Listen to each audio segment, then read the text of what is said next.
Décrétant 3 jours de grève, les travailleurs demandent au gouvernement d'avaliser le passage du SMIC de 2680 FC à 7075 FC le jour. La grogne couve dans les entreprises privées de la République démocratique du Congo.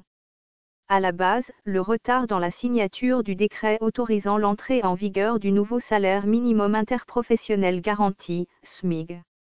Convenu pourtant de commun accord lors de la session tenue par la tripartite gouvernement-employeur-travailleur en novembre 2017, le réajustement du SMIC tarde à se concrétiser.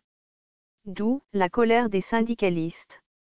Réunis au sein de l'Intersyndicale nationale du Congo, ils ont ainsi décrété, du lundi 2 avril au mercredi 4 avril, une grève dans les entreprises du pays.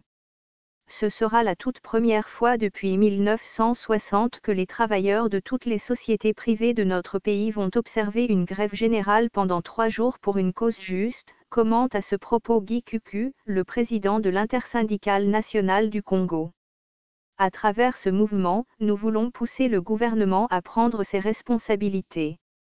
Car, c'est depuis le 2 novembre 2017 que nous avons négocié le réajustement du SMIC au niveau du Conseil national du travail, CNT, où la tripartite s'était réunie, précise Guy Cucu, contacté au téléphone par Forum des A. Une hausse de $1 à $5. Au dire du président de l'Intersyndicale nationale du Congo, cette tripartite présidée par le ministre du Travail avait l'avantage d'être assez représentative. Elle comprenait, en effet, le gouvernement, à travers les représentants de 10 ministères, le patronat représenté notamment par les émissaires de la FEC, et les employés, par les délégués de 10 syndicats représentatifs, a précisé Guy Cucu. Lors de cette session en effet, les membres de la tripartite avaient convenu de revoir à la hausse le taux journalier du SMIC pour le manœuvre ordinaire de 1680 à 7075 francs congolais dès le 1er janvier 2018. Ce qui représentait alors l'équivalent de $1 à $5, fait remarquer le numéro 1 de l'Intersyndicale nationale du Congo. Curieusement depuis lors, l'exécutif national tarde à cautionner cet accord à travers la signature de l'acte juridique sur le nouveau SMIG.